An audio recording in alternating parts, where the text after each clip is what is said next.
This video is part one of a two-part series, stocking the fallout shelter. Now, this part is going to cover primarily the expendable or consumable items that you need to have inside your shelter. Part two will cover primarily the equipment and other items to make your stay a little bit easier. Now, the information I'm using for this is training films from the Office of Civil Defense from the late 1950s up into the mid 1970s. I am also going off of my knowledge and experience on this because of being Gen X. I grew up during the Cold War, and back in those days, one day a year, every school year, our teacher had to devote to covering mandatory curriculum covering nuclear warfare and survival inside a fallout shelter. As part of that curriculum, we used to have a quiz we used to have to take, at least at my school. I've been told other schools did things a little bit differently.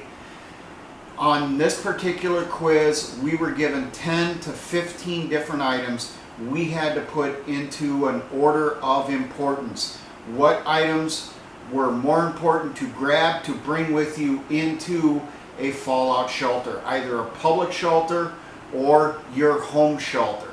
The Office of Civil Defense distributed instructions on both how to run the public shelter, which were the ones that you had the signs on the buildings that had fallout shelter signs. They were black and yellow. Your home fallout shelter, there was instructions on those, how to construct them and how to stock them, what were their recommendations. Now, we're almost 40 years after the end of the Cold War. Things have improved dramatically on the market. There's newer items, better items, improved items than what was available back during the Cold War that would make a potential stay inside any type of fallout shelter easier and more comfortable. That is what we're going to cover inside this series, Stocking the Fallout Shelter. The reason I'm doing this is, one, no one has produced a training film like this at a government level in almost 60 years. And two, because we are seeing a lot more false flags going on in Ukraine and in Europe to try to get NATO justification to get into a war against Russia. And if NATO gets involved in that war fighting the Russians, it will go nuclear. The same thing will happen if the United States and China go to war. The U.S. military strategy states for any war with China, nuclear weapons will be used. And don't fool yourself that the Chinese would not use their nuclear weapons against the continental United States in that type of scenario. So this is information you need to know. This is going to give you some ideas. You'll probably come up with other items you think you should have inside your shelter, but I'm at least going to give you the priorities of what's more important you need to have in consideration. I've tried looking for some of those quizzes and tests we used to get back in the Cold War as kids to prepare us for the possibility of nuclear warfare, and I cannot pull them up. I've looked all over the place, used multiple different search terms, and I keep pulling up information that is completely useless and not at all what I'm looking for. Now, before we get into the specific items or types of items you need to have in your shelter, we need to cover what is fallout, why you need it, and to give you some explanation that a nuclear war is survivable. Unlike what a lot of people say. My parents were ones that when I was growing up, my parents said that, well, if there's a nuclear war, it's better if we die during the nuclear exchange because it'll be quick and painless and over with. No, it won't be.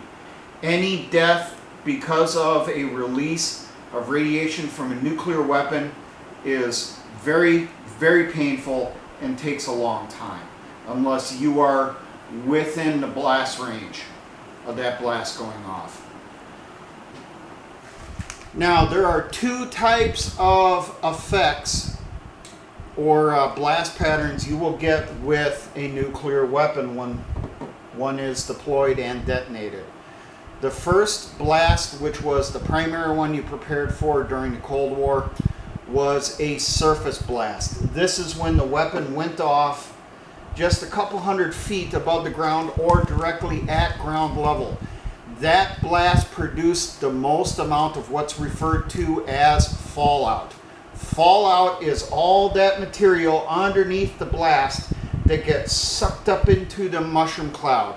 It melts, it gets highly radiated, and then it goes up into the atmosphere up to 80,000 feet, 16 miles up into the air, where it gets caught up in the currents up there and spread far downrange, hundreds of miles depending on the size of the particles. The larger particles land closer to the blast site. The smaller particles get spread way, way downrange before they start coming out of the air. The second type of blast that you can have during the deployment of a nuclear weapon is an above ground blast. This takes place thousands of feet above the surface of the ground. This blast still produces fallout, but not nearly as much as a ground level burst. The above ground blast, depending on its altitude when it goes off, will also produce an EMP effect, electromagnetic pulse, which will fry unprotected electronics, especially modern computer systems, which are in everything. Your basic home computer, your vehicles, your appliances, everything has computer chips in it, and these chips are not designed to survive an EMP. So any electronics that you're going to use with your fallout shelter must be protected before the blast occurs, just to make sure it's going to survive. Now, when the blast goes off, regardless of height, basically anything within 3 miles of that blast is going to be destroyed. Any people within 3 miles of that blast are going to be killed instantly. But out to 25 miles away from the detonation, anyone that is inside that zone will not survive. You will receive so much initial radiation from the blast going off, you may survive an hour, maybe a day, but that is going to be a long, lingering, very painful death, because your organs will start shutting down, your capillaries, your blood vessels will start leaking. Some of them will just explode, causing massive bruises on your body as everything just dies.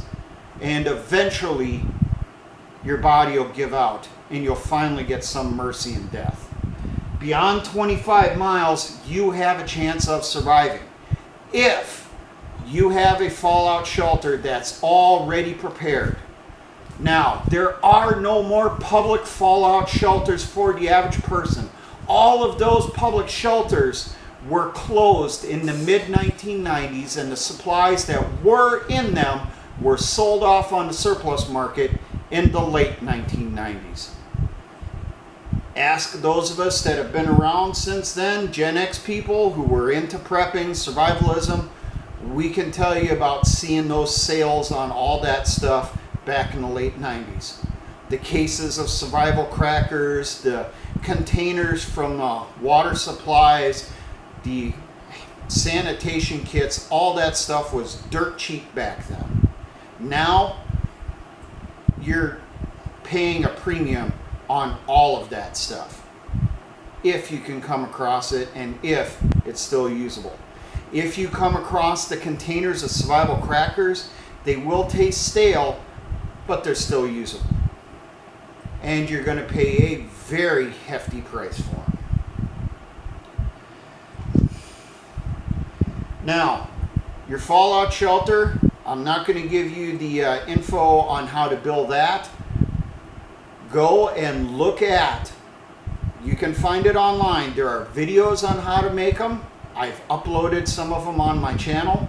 There is also the materials that were handed out, the booklets and the pamphlets about the construction of fallout shelters that you can make at home. Go through, use that. Don't sit around and wait till the last minute and think that you can do a hasty shelter as the bombs are coming in. Not going to happen. Back in the Cold War, the time for a nuclear weapon to go from the continental US to the Soviet Union and from the Soviet Union to the US was about 1 hour. Now, hypersonic weapons, which are deployed inside the Russian military, unofficially in the US military, but it is suspected we have them, and the Chinese military, those weapons can cross that same distance in 20 minutes. So if you get the warning that nuclear weapons are en route, you hear about there's nuclear detonations happening across the continental US, you do not have time to build a shelter. You have to have one ready. And I will just give one piece of advice on building a fallout shelter. Make sure it is below the frost area in your area. It'll make your stay there a bit more comfortable. Now, stocking that fallout shelter. You need to have a minimum of 15 days worth of supplies. But I would say you need to have a minimum of 30-day supplies, because something that was not taken into account back during the Cold War was nuclear power plants. Nuclear power plants may not be targeted during the initial exchange. There isn't as many weapons as there used to be. The weapons that are out there now are more powerful, and they're a lot cleaner than what they used to be, but there's not as many of them. So nuclear power plants may not be hit in those initial strikes. Nuclear power plants are only able to stay in operation for a max of 2 to 3 weeks without a human operator. Around that 2-week mark, that's when the fuel starts running out on their emergency generators. Those emergency generators supply the water to the cooling systems.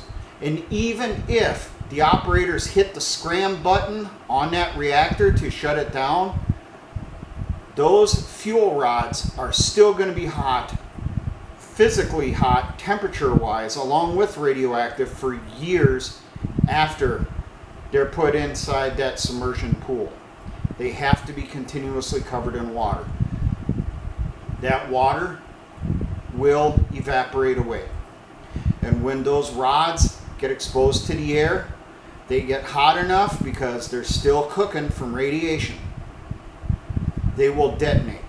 And you will have nuclear power plants start exploding around that 2 to 3 week mark post-nuclear attack, because you're not going to find too many operators that are going to be willing to endure the radiation in that nuclear power plant and a guaranteed death sentence because of fallout. Once those nuclear power plants go up, you're going to see a spike in radiation again as more fallout, fresh fallout, is deposited across the area. So you need to have at least 30 days of supplies for your shelter, and I would really say maybe 3 to 6 months, because you're going to need supplies for as you're exiting your shelter also. Now, where did Civil Defense come up with the 15-day minimum? Little thing called the 7-10 rule. For every 7-fold increase in time, the radiation drops to 10% from its previous readings. So right here, we have the highest reading that occurred after the nuclear exchange in our area, theoretically. 1 hour after is when fallout is going to start landing in that area more heavily, that's when you're going to have the largest spike in radiation, that initial radiation, if you're outside the target zone. We're going to say 600 Rankins was measured, and that's what we heard over the radio inside our fallout shelter, because we don't have a Geiger counter. We couldn't afford one or weren't able to get one in time. 7 hours after that, which is around 7 to 8 hours, the radiation will drop to 1/10 of what it was. It'll now be 60 Rankins an hour. Times this by 7, 49 hours, roughly 2 days, the radiation will drop to around 6 Rankins per hour. Times that by 7, 14, 15 days. The reading 2 weeks after the blast, where we had a high of 600, will now be around 6/10. 0.6 Rankins per hour. Now, you may have heard of something called RAD. That is radiation absorbed dosage. Rankin is a measure of radiation. There's another measure that's used nowadays called sieverts and millisieverts. It's really confusing. All the old information from the civil defense stuff and the older stuff in FEMA, which is what you should be going off of in this scenario, because that's coming from back in the days when they researched the stuff. They cared about people surviving a nuclear exchange. Go off of that. They used Rankins, not sieverts. It's not the same. There is a conversion calculation that has to be done, and for me it's a pain in the butt. I have to have the computer do it for me. I have to use a conversion calculator for going from Rankins to sieverts, sieverts to Rankins. Okay, just double checking my info here. All right, let's get into supplies that you need to have inside your shelter. Going from the most critical, the number one item you have to have inside your shelter. The number one priority item you have to have is water. You can only survive a max of 3 days before your chances of dying is damn near 100% if you don't have water. Now, the guidance was from the Office of Civil Defense. Each family fallout shelter needed to stock a minimum of a half gallon of water per person per day inside a fallout shelter. That's 2 quarts. This is the minimum. And this only works if you do not have much for physical activity and you're not sweating much.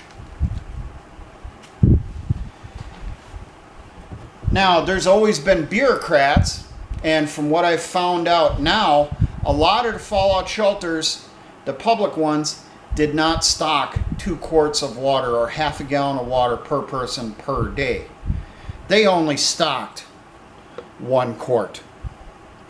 1 quart of water per person per day, even doing nothing, is not enough. You will suffer kidney failure after just a few days. Your body will start shutting down because it's not getting enough fluid in it. So how much do you need to have stocked inside your fallout shelter for water alone? You need to have a minimum 1 gallon of water per person per day. Now, a great way of doing it inside a family fallout shelter or a personal fallout shelter is bulk storage. There are 55-gallon drums that you can get and fill with water to have inside your shelter. Just make sure you have a way to get that water out of that barrel when you need it. Another option is water jugs or water containers. This particular one is a 6-gallon. You can get these at Walmart. These do work good, but they do have their flaws. First off, the cap always has to have the spigot inside it. There is no separate cap to close it off for during storage. So if this is full of water, you have this inside your fallout shelter, you are going to want to cover the spigot here with a plastic baggie, and you're going to want to tape it on there so that nothing can get inside here contaminating the spigot. Things such as dust or insects. Another big problem with these is when they're set on their side and left this way, they will leak.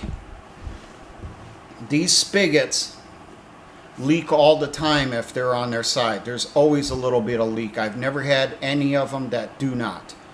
So when you would use something like this or any water jug, make sure all the openings are facing up, because you do not want to get inside your shelter in that survival situation and find out that the most important item you need for your survival is gone because it leaked out when you weren't checking your shelter, not paying attention to it. You can get bottles of water, obviously, but you're talking a whole lot of bottles of water per person per day. And something with the bottles of water that I learned because of experimenting. These bottles do have a best by date, and there's a reason for that. The water itself doesn't go bad, but what ends up happening, you will see, say a year after the best by date, you're going to start seeing sediments forming on the bottom. What look like little pieces of plastic. And that's essentially what it is. That's the plastic container having a little bit of a reaction with the stuff that's in the water. And it produces those sediments down here in the bottom. I personally wouldn't try drinking that. So if you go with bottles of water, jugs of water, make sure you rotate the stuff. How often should you rotate your water supply? I'd say every 3 to 6 months. There are chemicals on the prepper market that you can get to treat bulk storage of water to get it to go longer between rotations. You can get it to go 12 months or 18 months. That's up to you if you want to do that. I would recommend, if possible, try to have a water source inside your shelter that does not require electricity, like some type of hand pump that you can pump it out from groundwater. But let's be serious, if you're inside a city and that stuff, in most areas of the United States, you're not going to be able to pull that off because you're too far above the groundwater level that you can have a hand pump to pull that water out of the ground easily.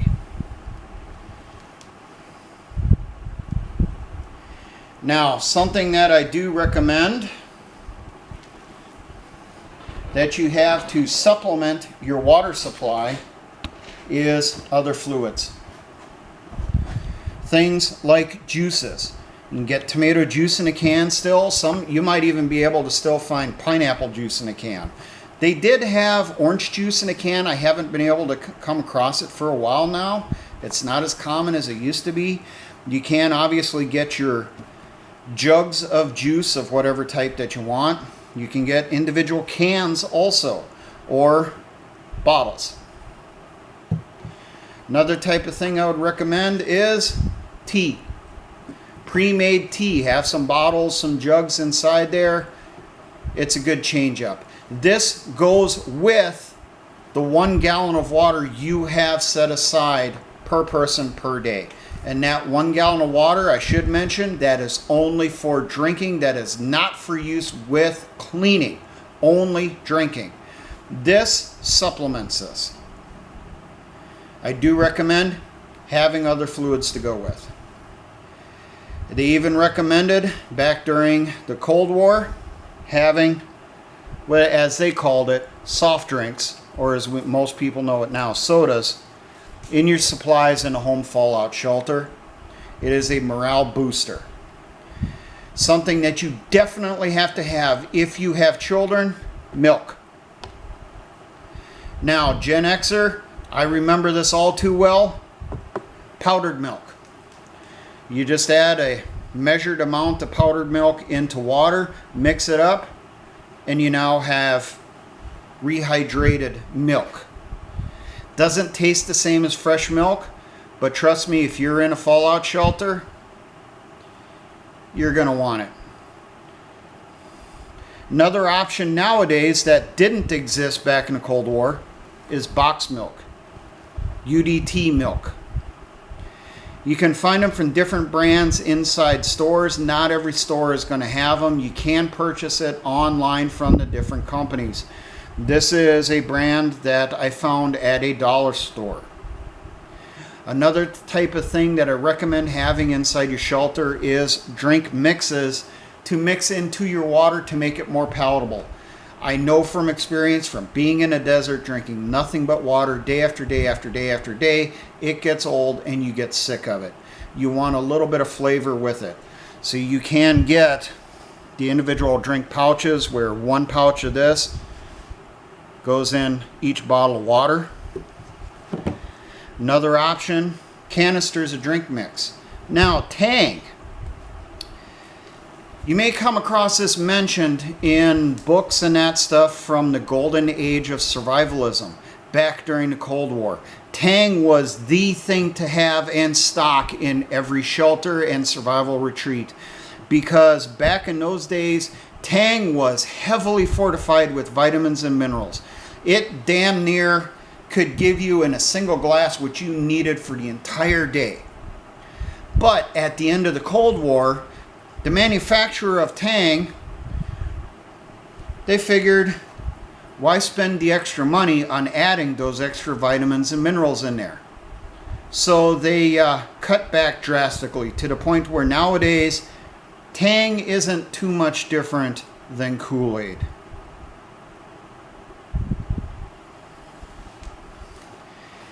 But fluids, number one item, very first item you must stock in any fallout shelter. At least 1 gallon of water per person per day just for drinking, and have other options there to supplement it. Now, the next item on the list in importance is food. You can go a max of 3 weeks without food before you can die of starvation, depending on your weight at the start of that period. Now, all food items that you stock for your fallout shelter must be shelf stable, must not require refrigeration, must not require a large amount of preparation to get it ready for you to be able to eat. So, your number one thing, your cheapest option is canned goods. And then right behind that will be dry goods, which I will get into some of that later when we get into cereals. But first off, the number one items you need to have is pre-made, pre-packaged meals. Everything ready inside the can. Soups that don't require additional water to add in. Pasta meals that are already pre-made inside the can. They do have, if you want the breakfast option, corned beef hash in a can. Old school, still available on the market, still works. You can eat it cold. Now, if you do stock condensed soups, make sure you supply extra water beyond the 1 gallon per person to account for rehydrating the soups. But this type of soup, in order to make it more palatable, you also have to prepare it. You have to cook it. And that will mean you're going to have some type of stove. That stove will put additional heat inside your shelter, increasing the factors making it more uncomfortable.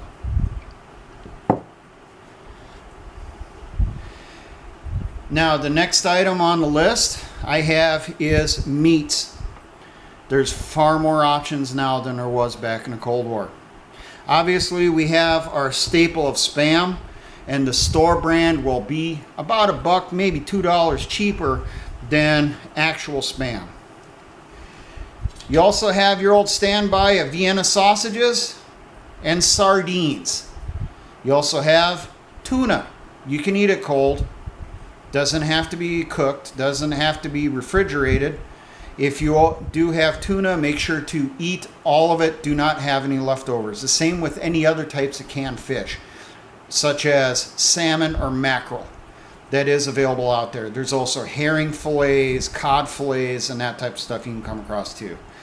You also have chunks of chicken, diced chicken, which is available on the market, and it is pretty cheap.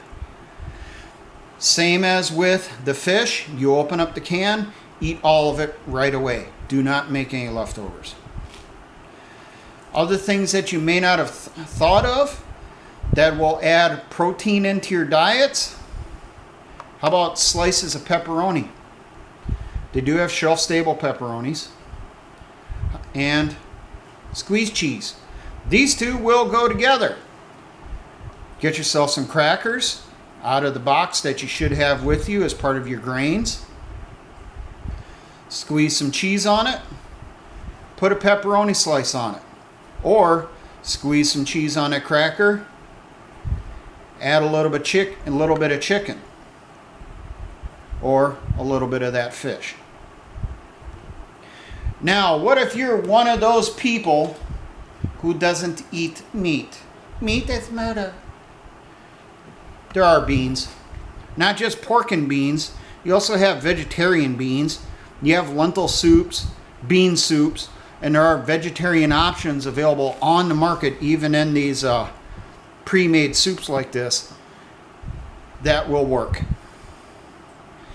Nutritionally, I have my doubts that it'll provide everything you need, but those options are out there.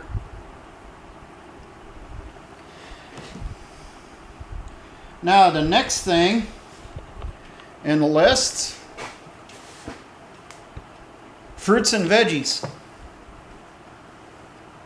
Well, for fruits, you basically got canned and pretty much whatever size you want, going up to number 10 cans, which are gallon-sized cans.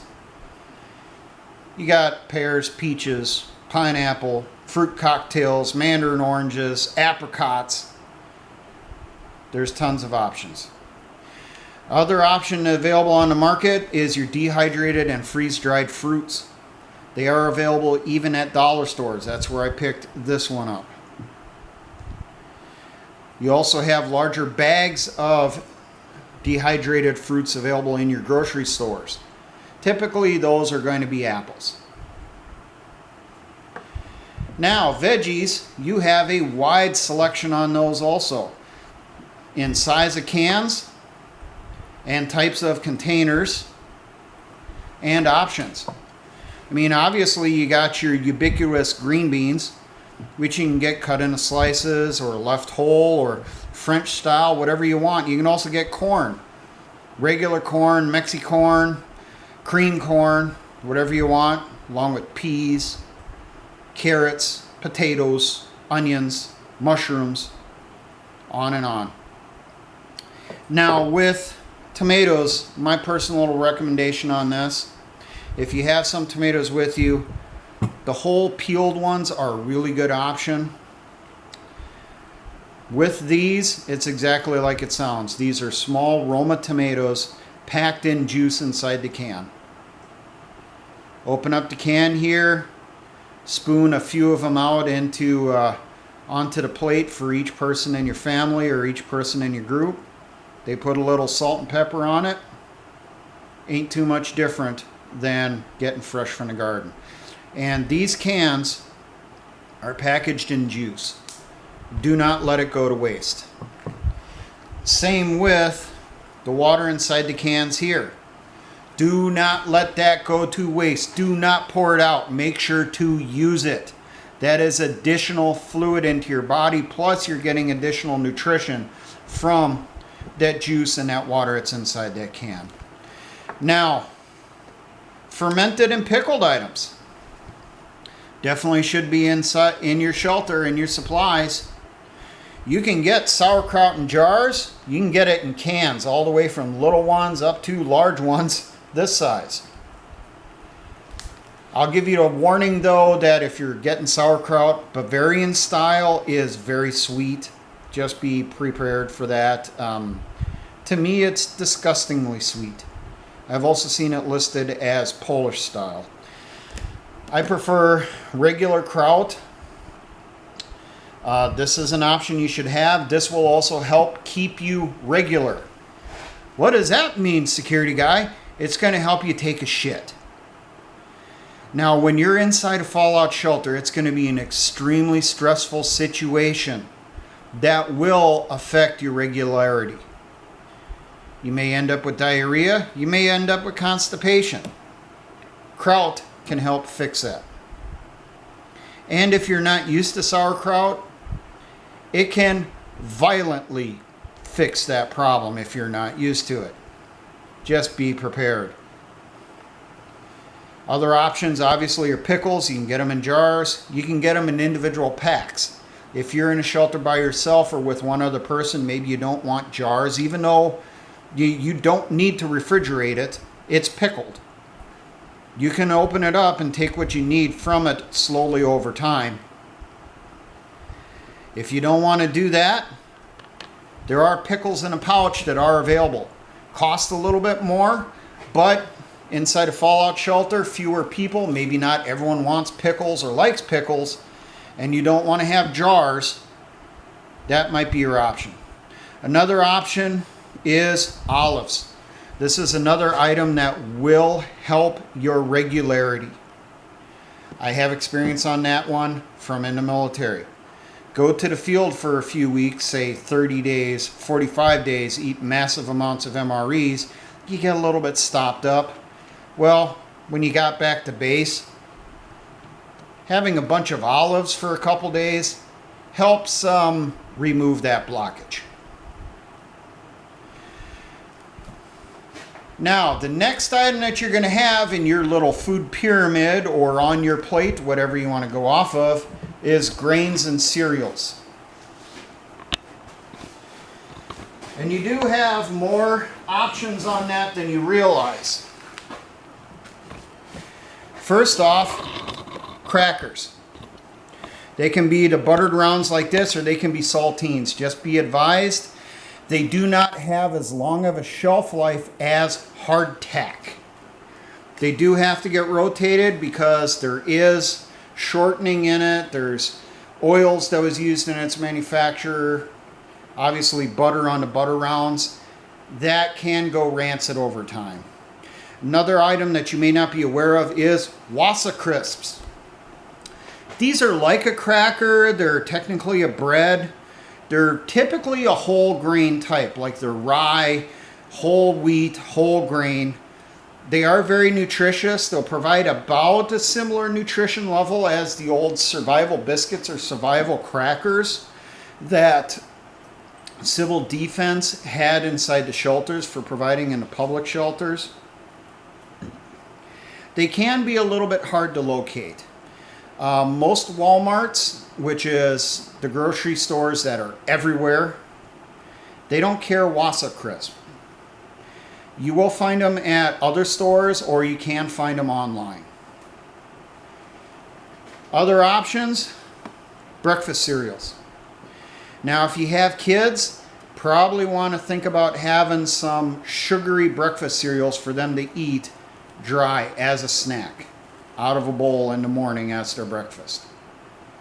You may not like it because of nutrition, too much sugar, so on and so forth. It's a comfort item. Something that will help with their psychology at the time. Help them get through what they are going through. And then anyone who's ever served in the military will tell you a perfect breakfast item on the go doesn't require refrigeration or heating. Pop-Tarts. Or as we referred to them in the military, fart tarts. It's just what we called them. Don't ask why. I never knew why. It's just the nickname. Now I do want to mention that all of your grain items, any item that you have that is in a cardboard box, should be stored in some type of metal container.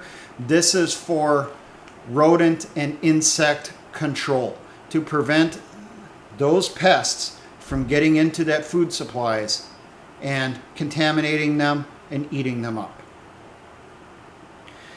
That is all the items that are easiest for you to get, the cheapest for you to get at any grocery store. The next item that I recommend is rations, pre-packaged rations. Military MREs, there's also civilian ones, but be advised the civilian ones typically don't have as many calories as a military MRE. Military MREs, they are packaged for 2,000 to 2,500 calories per pouch. So in a survival shelter, fallout shelter, 1 MRE a day will provide enough nutrition and enough calories to get you through that day. They are getting a lot cheaper, and the reason they're getting cheaper is because the U.S. Department of Defense is dumping massive amounts of MREs onto the surplus market as I'm filling this. The reason they are doing that is because they are preparing for war against China and Russia. They have orders in to the manufacturers of MREs, to the approved contractors, for tens of millions of brand new cases of MREs. And in order to make room for those new cases, the older ones are going on the market. Another option that is out there is humanitarian daily rations. There's still a lot of these on the market. These are left over from the global war on terrorism. They're still okay. Humanitarian daily rations are vegetarian. So if you're one of those salad shooters, you can't eat meat, there are rations available for you. Now the calories per pouch, from what I've been able to come across, is supposed to be around 2,000. Some people that have gone through and done their own personal research on them have found that they average around 1,500 to 1,800 calories per pouch. But officially, each of these pouches and the HDRs is supposed to have around 2,000 calories. And I do want to mention, those calories is if you eat and drink everything that is inside that pouch. That is how you get that 2,000 calories. This is more expensive, but this will take up less room than grocery items. Now, before I continue on here, you may wonder, what did civil defense stock inside the public fallout shelters for the average person to have? They had 2 primary items. Number 1, survival crackers, of which each person was allotted 6 crackers per day for a total of 750 calories. Not much. The other item that they supplied to public fallout shelters in communities was what was referred to as pork loaf, or you might know it as spam. Each person was supposed to get 1 slice of pork loaf per day with their 6 survival crackers, which would bring your calorie count up to around 900 calories per day. Just so that you are aware, survival or starvation rations is considered anything 1,200 calories or less per person per day. So the Office of Civil Defense was supplying a max of 900 calories per person per day and was expecting the local community to supplement that with other supplies. Now the next items I am going to cover, and this was an item I was not, first, before I get into those, I should cover this. These are items that I do not recommend. And the reasons why, because they require preparation. you are going to have to heat water or cook these items to eat them. That means you will have to have a stove. That means you will have to have fuel or energy source. I do recommend you do have a stove inside your shelter, preferably something that runs off electricity, preferably something that you can find that you can run off of some type of battery power. Barring that, you're going to have some type of emergency generator to cook foods occasionally. And if you're running off an emergency generator, you're going to have fuel. You're going to have to provide maintenance to that generator. You can't rely on solar panels because there's a possibility that after nuclear exchange, it's going to be extremely cloudy for a long period of time in a period that's referred to as nuclear winter, where you're going to have radioactive fallout coming down out of extremely cloudy skies for a long period of time. So solar panels, solar generators aren't going to help you too much.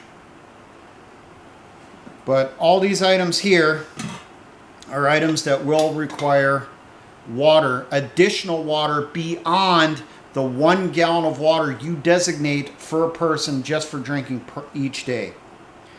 And you're probably going to have to heat it up, especially things like coffee. If you're going to brew your coffee, you're damn sure going to have to heat it up. And when you heat it up, you're adding additional heat and additional humidity into an uncomfortable situation.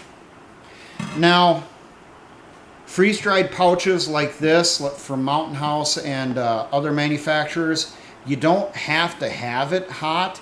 You can prepare these pouches with cold water. You just got to let it soak a bit longer. You're going to have to stir it a bit more often to get it to fully hydrate. It won't taste as good cold, but you can eat it cold. So, you could have a few of these in your supplies that are just to change up the diet, especially the breakfast skillets and egg meals. Could have a few of those just to change up your morning routines. But I will mention right now, come up with a meal plan. A tentative menu to cover 15 days.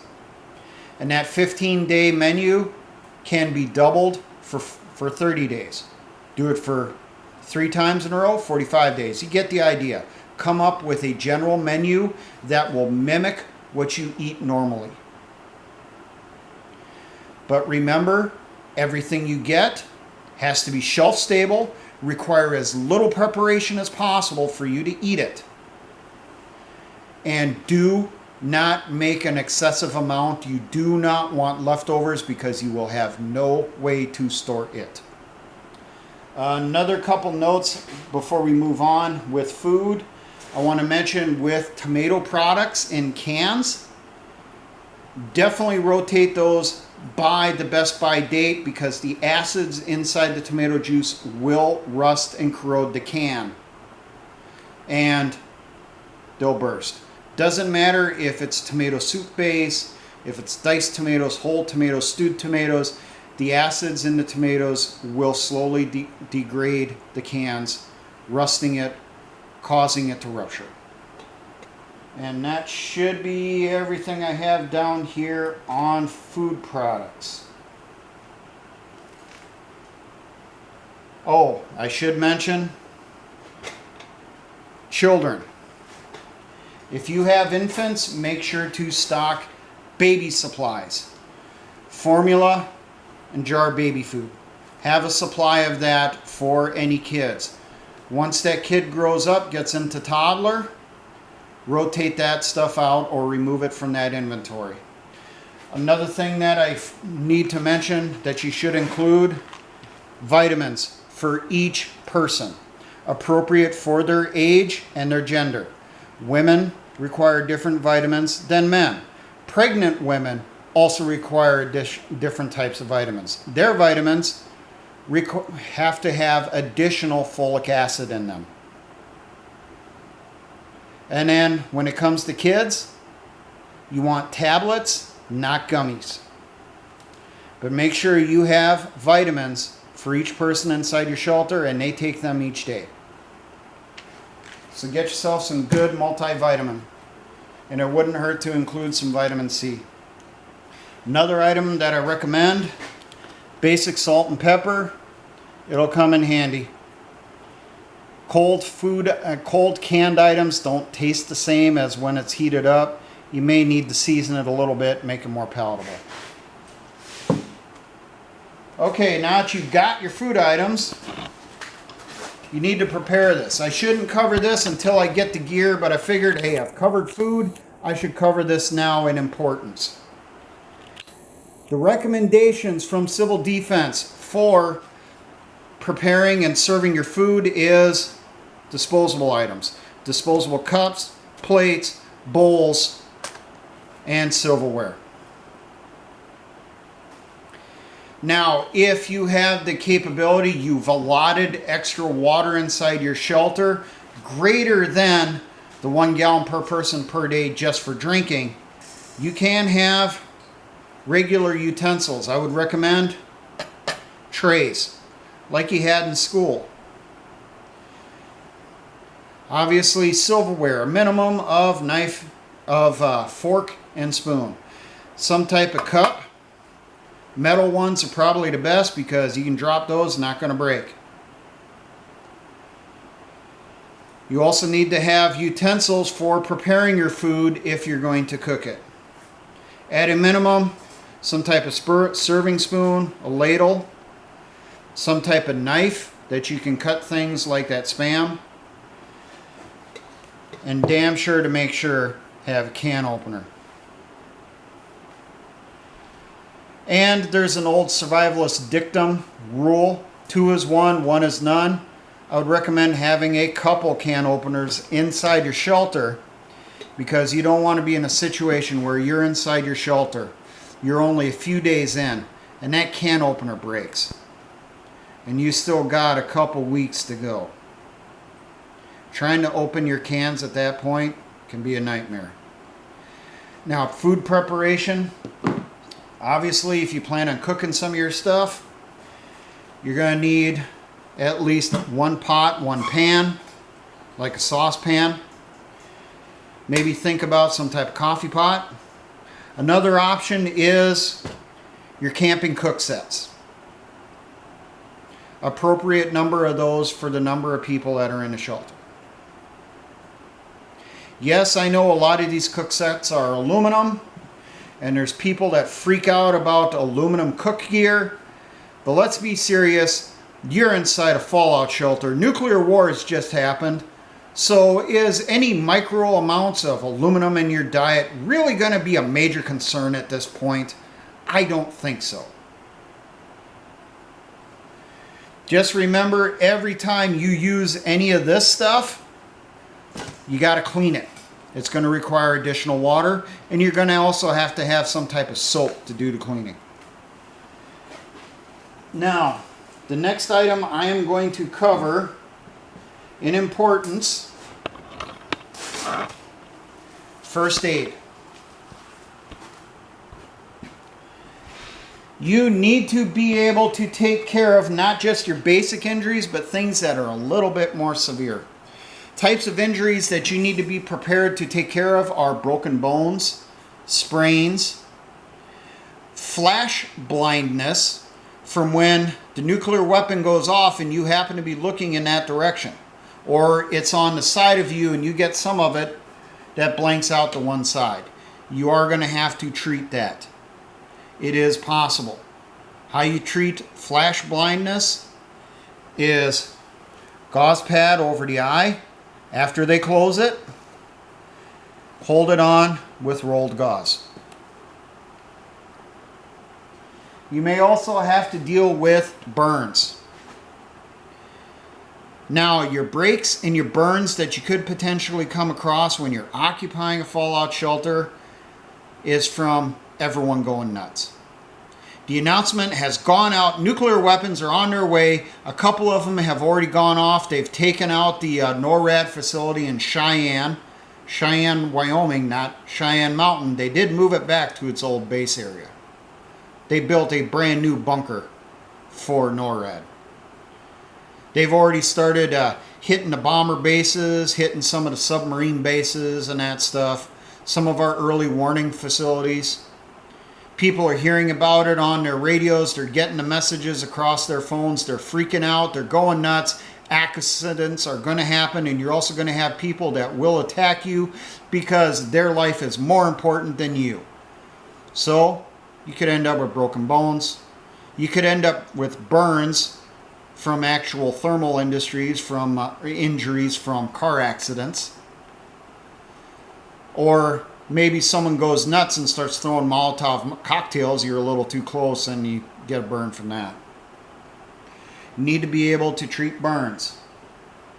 You also need to be able to treat more severe injuries, such as gunshots, amputations, and cuts. And with cuts, you can go from small cuts where a butterfly closure can take care of it, to something more severe. Someone got cut with a knife. Your chance of getting them to a medical facility for treatment is kind of low, but you need to at least be able to provide first aid. I would recommend getting a hold of some military types of bandages or dressings. This is an abdominal dressing. It's exactly like it sounds. They do make newer versions of this in the compression bandages. Cost a lot more, harder to find, but they are out there. Get a few of those, have them inside your first aid kit. The standard first aid kit you get in the store is not going to be good enough. You are going to have to supplement it. You are going to have to create a larger medical bag, first aid bag, or medical cabinet. And I also recommend putting in there books on first aid. NATO Emergency War Surgery is a good book to get. Also, the First Aid Manual from the U.S. military is a good book to get. Other books include Where There Is No Dentist, Where There Is No Doctor. Those are good ones to have also with your medical supplies. And don't think I'm done yet. You also need to have some medications. If you have someone who is potentially going to be in your shelter that takes prescription medications, make sure they have a supply of medications inside the shelter if possible. Barring that, they need to make sure to grab their meds and bring them with them when they enter that shelter. Other ones that you can have on hand is obviously pain medications. And if you're pregnant, I do not recommend taking this unless the doctor tells you to. If you do have to take it because of, pain during pregnancy, take it very sparingly. And I'm not going off of this because Donald Trump said so. I'm saying this because places such as Harvard University have done studies on this, saying pregnant women should not get Tylenol except in emergency cases. The manufacturer of Tylenol has even said that and has been saying that for years. Other types of medications you should have on hand: antidiarrheals, anti-constipation meds, general stomach medications, maybe some type of allergy medications. Basic stuff that you can get in a store to have inside your medical supplies. Now, some of you might be saying, you have to have anti-radiation medication. You have to have that in your medical supplies because you're going to have to take that right away as soon as the bombs hit. There is no anti-radiation medications. It doesn't exist. If that type of thing does exist, it's not cleared for the average person. Potassium iodine. You might be saying this is anti-radiation medication. It is not. The only thing this protects you against is radioactive iodine. And if your shelter is properly ventilated, you filter the air coming in, you don't really have to worry about radioactive iodine from fallout. But people that are were caught outside the shelter may have inhaled some of the fallout before they could get into the shelter.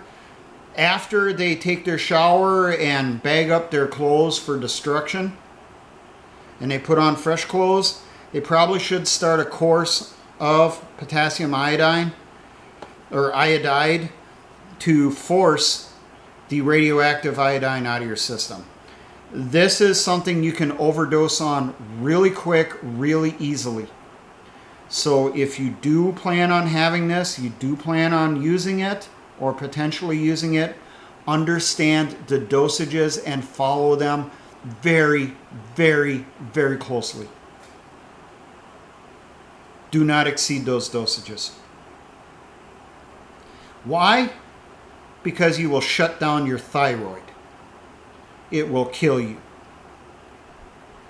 Don't take it unless you have to. Do not overdose on it. Children require lower dosages of it also. Get that information now and include that information on a sheet with any packages of potassium iodide you may have. Now, there is a book I highly recommend you get a hold of right now. You can get the PDF online, but I recommend you get a hold of it and have it for planning this stuff out, finding out what you need to do, how you need to stock and that stuff a little bit more.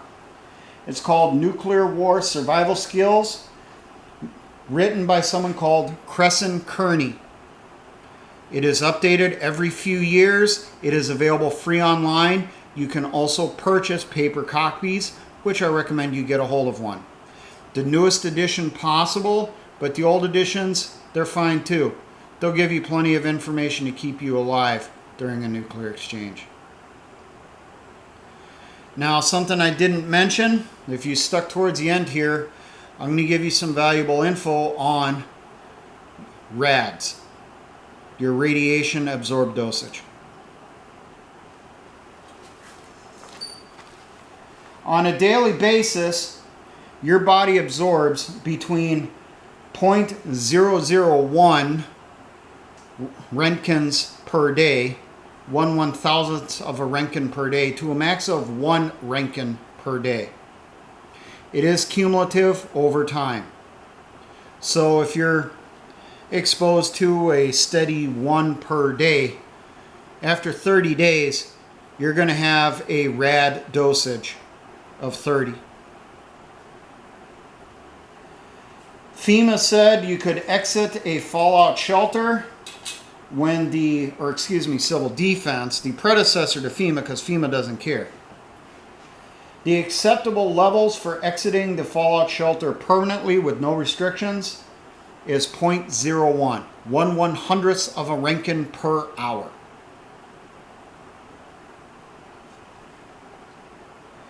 You can exit the shelter and do short duration operations when the dosage is down to 10 Roentgens per hour. But if you do that, you're going to go out. Your time starts as soon as you leave that shelter, leave that door. You have 1 hour to get out, do what needs to be done, and get back inside maximum, and you will absorb 10 RADs, 10 Roentgens during that time period. It is cumulative over time. Now, a total dosage of 100 RADs, 100 Roentgens received, you may or may not show symptoms resulting in radiation sickness. Once the total dosage gets up to 300 Roentgens, 300 RADs, it's a guarantee you will be showing signs of radiation sickness, severe signs of it, and a very good possibility you could die, depending on how healthy you were before you started receiving those dosages. Short duration exposure to 300 Roentgens, it will cause severe problems and potentially kill you. Absorbed slowly over time, your body will adjust. What is considered lethal is dosages up around 500 to 600 rads or Rankins total dosage absorbed. Over 600, guaranteed death. Once you get up to 500 Rankins, 500 rads, it's more than likely you're going to die, but you could potentially survive, but it's not going to be a very long life, and it's going to be very uncomfortable, very painful for the rest of your days. Part 2 will be about gear and equipment to put inside your shelter. I recommend, if you are concerned on surviving a potential nuclear exchange, you want to see your family survive, and regardless of what the peaceniks said back in the day, you can survive nuclear war. You can survive and rebuild afterwards. It is not a guaranteed death sentence. It's not a guaranteed nuclear wasteland like in a movie like The Road